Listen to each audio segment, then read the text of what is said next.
무거운 얘기를 제가 설교를 시작하면서 얘기를 해서 죄송한데, 예수님을 잘 믿으려면 죽어야 됩니다. 이게 굉장히 무거운 얘기잖아요. 죽지 않은 사람이 예수님을 잘 믿을 수는 없습니다. 오늘 기도하신 권사님께서도 그런 얘기를 하셨지만, 내 안에 있는 육신의 자아, 내 안에 있는 또 다른 나거든요. 이게 내가 죽지 않으면 하나님의 뜻을 헤아릴 수는 없습니다. 이런 사람이 주님의 말씀대로 살기 어렵고, 늘 내가 죽지 않으면 내가 살아서 내 생각, 내 의도, 내 뜻, 내 방향대로 살아갈 수밖에 없기 때문에 그렇습니다. 그런데 우리가 이게 죽는 것이, 내가 죽는다는 것이 참 마뜩치가 않은 부분들이 있는 거예요. 내 생각이 너무 중요한데 주님 생각 우리 다 헤아려 알 수 없고, 그래서 신앙생활을 하면서도 내가 가지고 있는 생각, 또 내가 판단해서 옳다고 생각하는 거, 이런 것들을 붙들고 이제 신앙생활이나 일상생활을 다 하게 됩니다. 우리 잘 아는 이어령 선생님이 사실 굉장히 대단한 지식인이잖아요. 젊었을 때 그 똑똑한 머리를 가지고 예수님 비난하고 교회 비난하는 글 엄청나게 많이 썼습니다. 그러니까는 우리가 생각하지 못한 부분까지 나름대로 지성을 가지고 꿰뚫고 들어가서 비난하는 겁니다. 그랬던 그가 예수님을 만났습니다. 벼랑 끝에 서서 만났습니다. 벼랑 끝에 서서. 그 벼랑 끝은 딸의 아픔이었습니다. 그 똑똑한 딸이 병들었거든요. 암이. 그리고 죽어가는 거예요. 딸의 죽음, 딸이 직면한 죽음 앞에서 아버지가 무너지는 겁니다. 해줄 수 있는 일이 없는 거예요, 딸에게. 그러던 어느 날 교토에서, 일본 교토에서 개인적으로 주님을 만납니다. 그리고 글들을 썼는데 그가 이제 썼던 그때의 감정을 담았던 시 가운데 하나가 어느 무신론자의 기도라는 시입니다. 시집으로도 나와 있는데요. 이 어느 무신론자의 기도 두 번째 글에서 한마디 제가 읽어드리겠습니다. 주님, 아무 말씀도 하지 마십시오. 여태까지 무엇 하다가 이제서야 너 혼자 거기 있느냐고. 주님, 더는 걱정하지도 마십시오. 이제 저는 그냥 당신의 야윈 손, 십자가에 달리신 예수님을 말하는 거예요. 야윈 손 붙들고 내 몇 방울의 차가운 눈물을 뿌리며 주님과 함께 살겠습니다 하는 그런 고백을 합니다.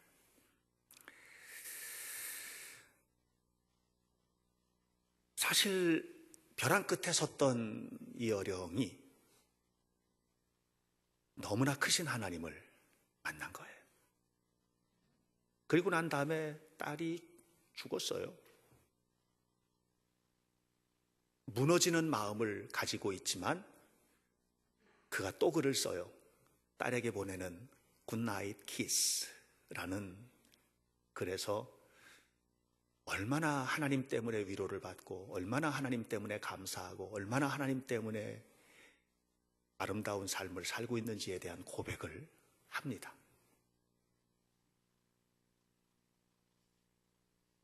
우리가 교회 나오면서 우리 마음속에 이런 거 있어요. 교회 나가면 모든 어려운 문제들이 다 해결되겠지? 이런 마음들. 또 우리 이런 마음 있죠. 교회 나가면 무슨 죄를 짓더라도 다 사랑의 하나님이니까 용서해 주시는 거야. 이런 것들. 그런데 그런 우리들에게 오늘 성경 본문은 특별한 얘기를 해주고 있습니다. 오늘 성경에서 주님은 이렇게 말씀하고 있습니다. 18절. 하나님의 말씀은, 율법은 천지가 없어질 때까지, 천지가 없어진다 할지라도 결단코 없어지지 않을 것이다. 이런 얘기를 했어요. 그러면서 17절에 내가 이 땅에 온 것은 율법이나 선지자를 폐하러 온 것이 아니다. 완전하게 하기 위해서 왔다. 이런 얘기를 했어요. 저는 이 말씀이 사실은 무서웠어요. 무서워도 너무나도 무서웠어요. 왜냐하면 그 말씀의 진심을 알기 전까지는, 이 말씀 안에 있는 진심을 알기 전까지는, 야, 이게 예수님을 믿는다는 게 뭐 이런가? 나는 해방을 얻기 위해서, 자유를 얻기 위해서 좀 평안하게 살려고 주님 앞에 나왔는데 이게 무슨 얘기인가? 그런 생각을 했습니다. 사실 당시에 살았던 유대인들은 하나님의 율법의 말씀을 꼼꼼하게 챙겨서 살았거든요. 예를 들어서 안식일을 기억하여 거룩하게 지켜라 하는 이 말씀 하나 지키기 위해서 그보다 더 많은 시행 강령들을 만들었어요. 그리고 안식일을 기억하여 거룩하게 지키라는 이 한마디 말씀을 따르기 위해서 지켜야 될 수많은 시행 세칙을 가지고 있었다고요. 유대인들은 하나님을 믿는 게 의무적으로 믿었어요. 주님 믿는 게 너무 행복해요, 뭐 이런 게 아니고 의무적으로 믿었어요. 왜냐하면 율법의 종으로 살았기 때문에 그래요. 그런데 그것을 하나도 없애지 않겠다는 거예요, 주님께서 우리에게. 그것뿐만 아니에요. 21절부터 이어지는 일련의 말씀들을 쭉 보면 너무 충격적인 얘기를 하세요. 율법은 살인하지 말라 했지? 나는 너희에게 말하노니 형제를 보고 마음속으로 욕만 해도 살인한 거나 똑같아. 율법에 간음하지 말라고 했지? 자매를 보고 음욕을 품는 것도 간음이야. 이렇게 얘기를 하셨어요. 이게 무슨 얘기냐 하면 옛날 유대인들은 행위로 드러난 것만 지키면 됐어요. 근데 예수님은 마음속까지 걷어내겠다는 거예요. 마음속까지. 이 말씀을 묵상을 하다가 두려워졌어요. 주님이 내 마음속까지 다 훑어서 그것을 심판의 대상으로 삼는다면, 그러면 우린 찍소리도 못하고 사는 거다. 좀 속된 말로 찍소리도 못하고 사는 거지. 주님 앞에 온전히 설 수 있는 자가 과연 누구인가? 아무도 없지 않는가? 그러면서 카운터 펀치를 우리에게 날리시는데 20절입니다. 다 같이 읽습니다. 함께 시작. 내가 너희에게 이르노니 너희 의가 서기관과 바리새인보다 더 낫지 못하면 결코 천국에 들어가지 못하리라. 이렇게 말씀을 하셨습니다. 서기관과 바리새인들이 어떤 사람입니까? 밤이고 낮이고 율법만 생각하는 사람이죠. 그 사람들이 어떻게 하면 이 율법을 지키고 또 지키고 잘 지킬까, 이것만 연구하는 사람들이에요. 그런데 그 사람들보다 네가 더 의롭지 않으면 천국에 못 간다는 거예요.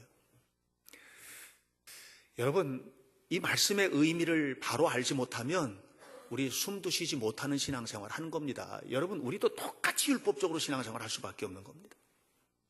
도대체 왜 이런 말씀을 하셨을까? 우리 현대교회 성도들, 하나님 사랑하시는 여러분들에게 주시는 축복의 말씀인 줄로 믿습니다. 이게 왜 축복의 말씀이냐? 주님은 문제를 하시는 거예요. 첫 번째 문제. 우리는 죄의 덩어리니까, 죄인이잖아요. 이렇게 앉아있을 때 다 너무나 깔끔하고 예쁘고 아름답게 차려서 입고 교회 나와서 앉아있지만 우리 내면은 여전히 뭘 가지고 있느냐 하면 죄를 가지고 있는 거예요. 죄인이란 말이에요. 이 얘기는 무슨 얘기냐면 언제든지 기회가 되면 죄를 향해서 뛰어갈 수 있는 사람들이 우리들이다 라고 하는 것을 주님이 지금 말씀하시는 거예요. 우리 안에는 이 죄된 성품을 가지고 있어요. 전에 어떤 분이 그런 얘기 하더라고요. 한 번은 어떤 사람이 이제 큰 부정을 저질러 가지고 수십억 대, 수백억 대 이렇게 뇌물을 받고 뭐 이렇게 해서 일 처리하고 해서 하는 그런, 사람들이 막 비난을 하는데 한 사람이 그러는 거예요. 너도 눈 한 번만 딱 감으면 수십억이 내 앞에 딱 떨어진다면, 1,000원, 2,000원이 아니고 눈 한 번 딱 감으면 수억, 수십억이 딱 네 앞에 떨어진다면 너도 할 거야. 기회가 안 돼서 못하는 거지. 기회가 없어서 못하는 거지. 너도 할 거야. 그 얘기 듣는 순간 저는 공감이 됐어요. 저는 공감이 되더라고요. 여러분, 어느 순간에든 우리가 죄를 향해서 뛰어 들어갈 수 있는 마음을 가지고 있는 사람들이라는 거예요, 우리가. 지난 10월 3일에 라스베가스에서 엄청난 사건이 있었던 거 여러분 기억하시죠? 그날 스티븐 패덕이라고 하는 사람이 64세인데 이 사람이 기관총을 쏴가지고 59명 죽었어요. 515명이 부상 입었어요. 중상을 입고 평생 불구로 살 사람들이 허다해요. 근데 이 사람이 그만큼 못된 짓 할 만큼 우여곡절을 겪고 살아온 사람이 아니라는 거예요.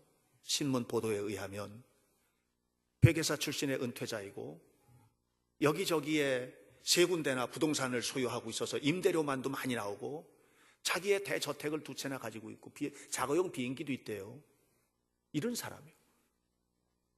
물론 그의 아버지가 은행 강도 출신이긴 하지만 그러나 이 사람이 살아온 삶이나 환경이나 이 사람이 가지고 있는 재산이나 이런 여러 가지 것들은 죄를 지을 이유가 없는 거예요, 전혀. 그래서 사람들이 이해할 수 없다고 얘기를 했어요. 아무리 생각해봐도 이분은 죄 지을 사람이 아니에요. 그런데 어느 순간인가 어떤 사건을 만나거나 이 사람은 너무 착해서 분노할 사람이 아니에요. 그런데 어느 순간인가 어떤 말을 듣거나 이 사람은 너무 착한 사람이에요. 그런데 어느 순간인가 어떤 환경을 만나면 내 안에 있는 것들이 드러난다는 얘기하는 거예요. 내 안에 있는 것들이 드러나는 거예요. 어린아이가 어린아이가 아니게 돼요. 중학교 소녀가 아닌 아이들이 되는 거예요. 그러면서 친구를 그렇게 때리면서 여러분 뭐 방송에서 다 들으셨잖아요. 피냄새가 너무 좋다고. 이게 중학교 어린 소녀들에 비해서 입에서 나올 수 있는 얘기가 아니에요. 제가 경찰서에 이제 관여를 하고 있으니까 가끔 서장도 만나고 경찰관들도 만나고 이렇게 하는데 그런 얘기해요. 밤중에 이렇게 순찰 돌다가 학생들, 남학생이든 여학생이든 학생들 5-6명 이렇게 몰려 있거나 거기서 담배를 피거나 그러면 가가지고 이놈들 너희서 무슨 짓 하는 거야? 이런 말을 못 한대요. 왜? 무서워서. 그런 세상으로 우리가 살고 있는 거예요.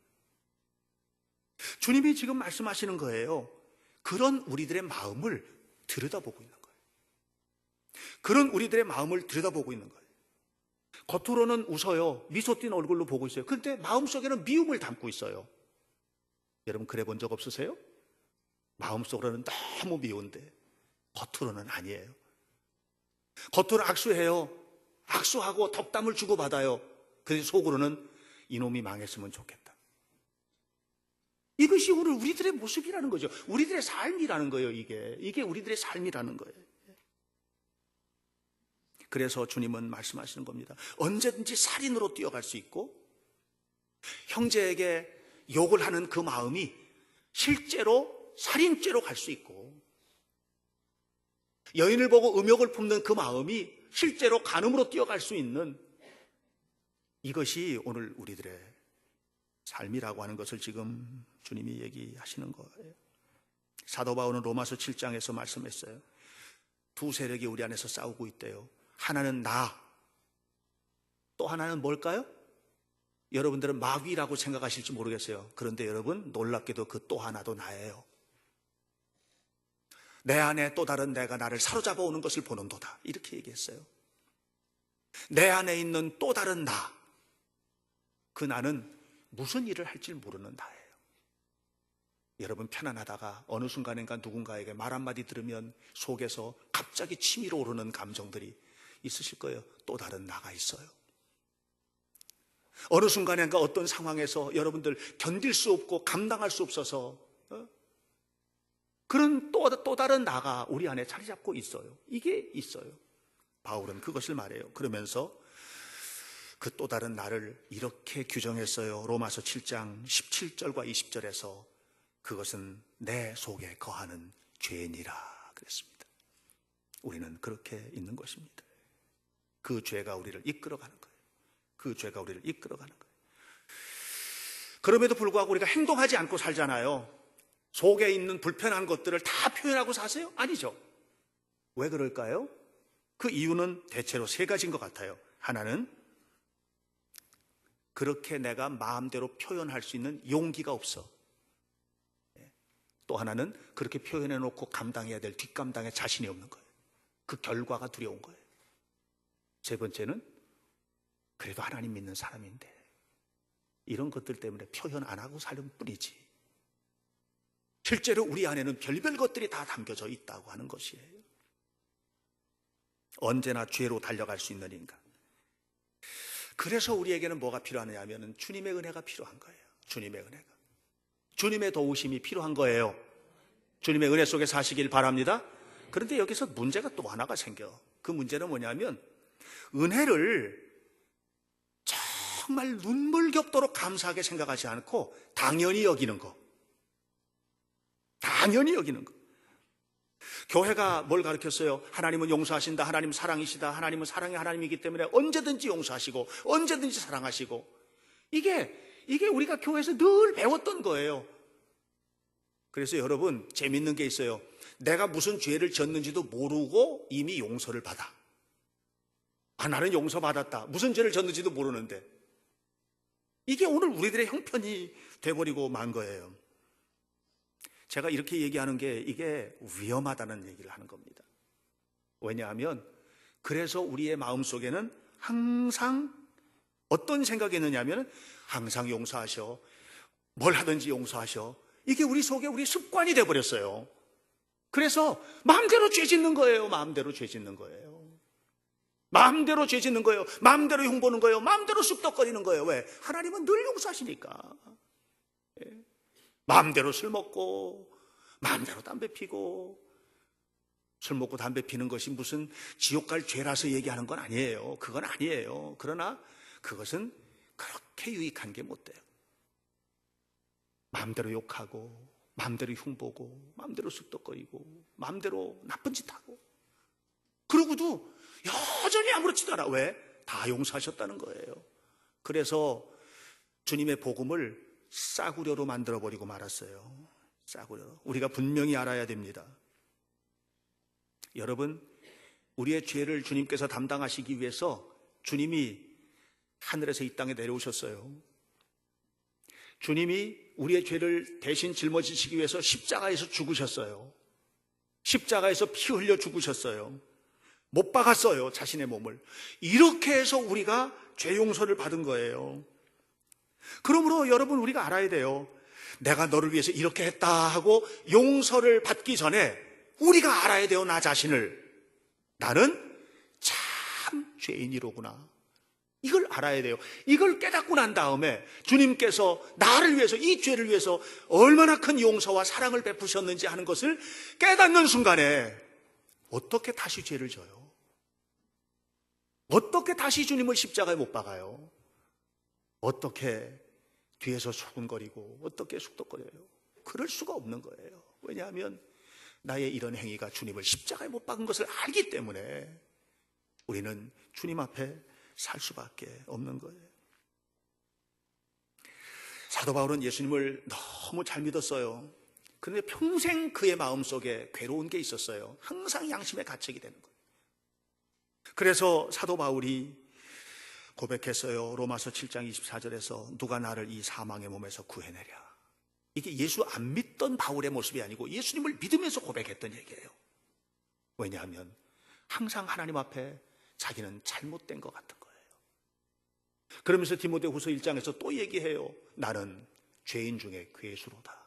이게 예수님을 안 믿던 바울이 아니고 예수님을 너무나 잘 믿는 바울이 고백하는 거예요. 여러분, 나는 죄인 중에 괴수입니다. 이렇게 고백을 하는 거예요.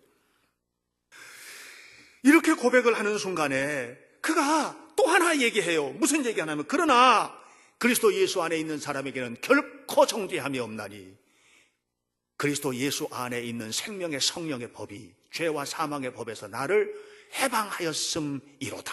이렇게 했어요. 그러니까 바울이 죄를 안 짓는 거예요. 왜냐하면 너무 이 죄가 고통스럽고 이 고통스러운 죄를 주님께서 용서해 주셨다는 확신을 가지게 되니까 다시는 죄 질 수 없는 거예요. 그런데 내가 의로운데, 난 그래도 꽤 괜찮게 살고 있는데, 이렇게 생각하는 사람에게 예수님의 십자가는요, 그렇게 심각하게 와닿지 않아요. 우리는 너무 순서를 바꿔놓고 사는 거예요. 예수님의 복음을 너무 싸구려로 만들어 놓는 거예요. 예수님은 싸구려로 죽으신 게 아니에요. 자기 생명을 전체를 주셨어요. 얼마 전에 제가 원두 커피를 사러 어느 커피점에 갔어요. 제가 늘 사오는 곳이에요. 갔는데 금방 볶은 콩이 좋거든요. 그래서 금방 볶은 콩을 샀는데 그분이 이거는 반값인데 이것도 사가세요 그러는 거예요. 반값에 준다는 거예요. 그래서 얼씨구나 하고서는 딱 받았어요. 받더니 일주일도 넘은 거예요. 일주일도 넘은 거니까 그냥 반값으로 헐값에 그냥 팔아 넘기는 거예요. 왜냐하면 이렇게라도 팔지 않으면 나중에 쓸데없는 콩이 되니까, 커피콩이. 여러분, 예수님의 복음이 그렇게 싸구려로 우리에게 온 게 아니에요. 예수님의 복음은 오늘 우리를 위해서 또 십자가에 죽으신 너무나 싱싱한, 너무나 간절한, 너무나 뜨거운 우리를 위한 사랑이에요. 이 사실을 우리는 잊어서는 안 돼요. 그리고 그 순간 주님은 늘 언제나 우리 안에서 우리의 변호사가 되어주시고 우리의 삶을 치유하시고 회복하시고 아름답게 하시는 축복의 주님이 되신다는 사실을 기억하시기를 주님의 이름으로 축원합니다. 사도 바울의 고백처럼 우리가 예수님을 믿지만 양심의 고발은 오늘도 계속되거든요. 정말로 내 양심 안에서 내 양심이 나를 고발하는 거예요. 제가 지난 긴 연휴를 보내면서 저는 그냥 좀 책하고 많이 좀 지냈어요. 책 읽고 성경 읽고 좀 이렇게 생각하고 이런 시간들을 좀 보냈어요. 어디 안 다녔어요. 그런데 어느 순간인가 목회를 한번 돌아보는 시간을 가졌어요. 그런데 갑자기 어떤 일이 생각나기 시작했어요. 그리고 꼬리에 꼬리를 물으면서 다른 생각들이 나게 되는데 그것은 내가 잘못한 일들이었어요. 내가 잘못한 일들. 내가 의도적으로 잘못했건 어떤 형태로 잘못했건 간에 내가 잘못했던 것들. 그런데 그게 꼬리를 물더니 아주 깊이 가는 거예요. 그것도 내가 잘못한 것 같은데, 그것도 내가 잘못한 것 같은데.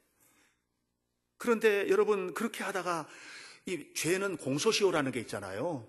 제가 목회를 지금 30년이 넘게 했으니까 웬만한 것들은 공소시효 다 끝났어요. 법적으로 말하면 그 옛날의 것들도 생각이 나는 거예요. 쓰레기통에서 폐기 처분 다 해도 남을 것들도 생각이 나는 거예요. 시시콜콜한 것까지 떠오르게 된 거예요. 너무 힘들었어요. 그래서 울었어요.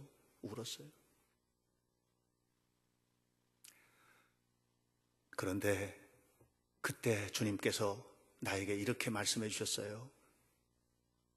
고맙다고 그러셨어요. 네 죄를 네가 깨달아서 고맙다고 그러셨어요. 그리고 말씀하셨어요. 내가 너와 함께 있다. 이렇게. 그리스도가 함께 계시는 거예요. 그리스도가 함께 계시는 거예요.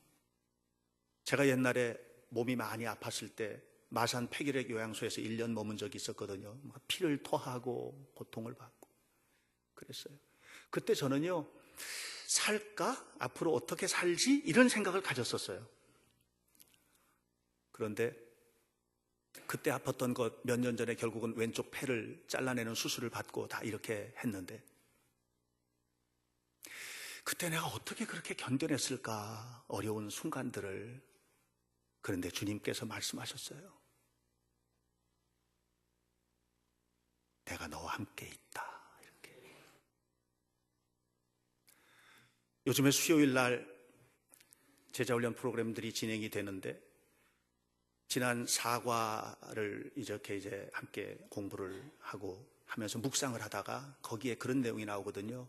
이제 죽음을 앞두고 있다면 우리가 어떤 것들을 남길 수 있을까에 대한 얘기. 마지막 죽음 앞에서 나는 뭘 할까? 이렇게 생각을 했어요. 그런데 늘 생각하던 게 있어요, 저는. 그때 내 자손들, 내 가족들 머리맡에 다 이렇게 앉혀놓고, 그리고 축복해주고 싶어요. 하나를 축복해주고 싶어요. 저는 제 아내보다 먼저 죽을 거거든요. 그게 행복한 것 같아요, 집안마다. 그래서 제가 먼저 죽으려고 그래요. 주님께서 그렇게 해주실 거예요. 아멘 해주세요. 네. 제 아내도 그렇게 기도한대요. 깜짝 놀랐어요. 그리고 우리 교인들 기도할 거예요. 축복하는 기도. 교인들을 축복하는 기도. 내가 아는 모든 사람들, 머릿속으로 떠오르는 모든 사람들을 축복하는 기도. 그리고서 죽을 거예요. 죽음이 두렵지 않은 사람은 없어요. 그런데 그렇게 할 수 있는 이유는 하나예요.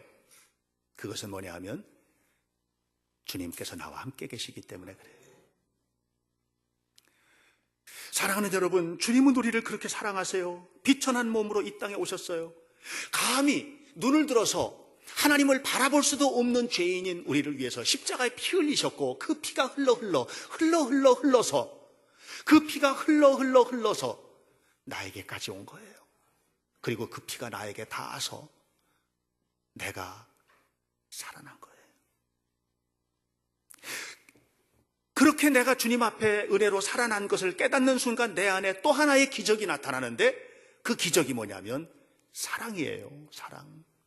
사랑보다 큰 기적은 없어요. 주님을 믿는 모든 사람들에게 나타나는 사랑, 이 사랑보다 더 큰 기적은 없어요. 큰 사랑이에요. 여러분, 사랑이 명령으로 됩니까? 박지희 원사님 사랑하세요? 그러면 아멘 한다고 하면 그 다음부터 사랑하는 사람이 됩니까? 아니에요.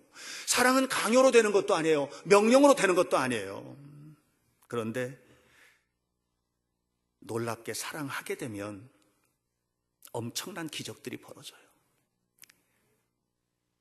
주님의 사랑을 깨닫는 순간 내가 주님을 사랑하게 돼요. 그런데 주님만 사랑하게 되는 게 아니에요. 모든 것을 사랑하게 돼요. 모든 삶의 것들을 사랑하게 돼요. 내게 주신 사명도 사랑하게 돼요. 내가 드리고 나누고 베풀고 하는 것도 사랑하게 돼요. 모든 것을 사랑하게 돼요. 무한히 넘치도록 줘요. 사랑하는 사람의 특징이에요. 무한히 넘치도록 줘요. 다 줘요. 모든 것을 줄 수밖에 없어요. 사랑하니까 그래요. 사랑하니까 그래요. 예수님께서 이 땅에 오셔서 나를 사랑해 주셨어요. 그리고 그 사랑을 내가 받고 사랑의 사람이 되었어요. 그 순간부터 뭐가 나타나는 줄 아십니까? 너희는 서기관과 바리새인보다 더 나은 의, 그걸 갖게 되는 거예요. 왠 줄 아세요? 서기관과 바리새인들은 드러나는 율법만 지키려고 했어요. 그런데 예수님을 만나는 순간 이 속속들이 들어있는 더러운 것들을 주님 앞에 맡기게 되는 거예요. 내 안에 있는 더러운 생각, 내 안에 있는 나쁜 생각, 내 안에 있는 미운 생각, 내 안에 있는 원수 맺는 생각, 내 안에 있는 살인죄, 내 안에 있는 간염죄, 내 안에 있는 모든 것들을 주님 앞에 맡기게 되는 거예요. 그래서 서기관과 바리새인들보다 더 나은 의의를 갖게 되는 거예요. 그것은 나의 노력으로 되는 것이 아니에요. 나를 사랑하시는 주님의 사랑 때문에 가능하게 되는 거예요. 늘 주님이 내 곁에 계셔요. 늘 주님이 나와 함께 계세요. 아무도 없이 나 혼자 있는 곳에서도 나는 나 혼자 있는 사람이 아닌 거예요. 이제는 주님이 나와 함께 계시는 거예요. 주님이 내 생각 속에 함께 계시는 거예요. 주님이 나의 모든 것과 동행하시는 거예요. 내가 마지막 죽음의 순간을 맞이하게 돼서 세상의 모든 사람들이 나와 잡은 손을 놓게 되는 그 순간에도 주님은 내 손 붙들고 천국으로 가는 거예요. 그 주님 때문에 우리는 서기관과 바리새인보다 더 나은 의의를 갖게 되는 겁니다. 사랑하는 성도 여러분, 주님은 우리를 사랑하십니다. 우리도 주님을 사랑합시다. 그리고 그 사랑으로 우리 마음으로, 우리의 행위로 모든 죄에서부터 해방되고 진실로 주님의 사람다운 삶을 살게 되기를 예수님 이름으로 간절히 축원합니다. 기도하겠습니다. 거룩하신 아버지 하나님, 인간의 몸으로 이 땅에 오신 하나님, 십자가에 피 흘려 죽으신 주님, 그 피가 가장 비천한 곳에 감히 눈조차 들지 못하는 나에게까지 임하여 나를 살리고 그 놀라운 사랑, 그 안에 주님의 거룩한 기적이 나타나게 하신 것 감사합니다. 우리도 사랑의 사람 되게 도와주신 것 감사합니다. 그리스도가 여기 계시다. 여기에 나와 동행하신다. 이 사실을 마음 깊이 깨닫게 하시고 하나님 앞에 감사하며 거룩하신 주님께서 우리를 품으신 것처럼 우리도 모든 사람을 품에 품고 주와 동행하며 살아가는 저희들이 되게 도와 주옵소서. 나를 사랑하시는 하나님의 사랑 때문에, 그리고 주님을 사랑하는 나의 사랑 때문에, 또한 우리 모두가 함께 거룩한 사랑의 공동체를 이루게 하옵소서. 예수님 이름으로 기도하옵나이다. 아멘.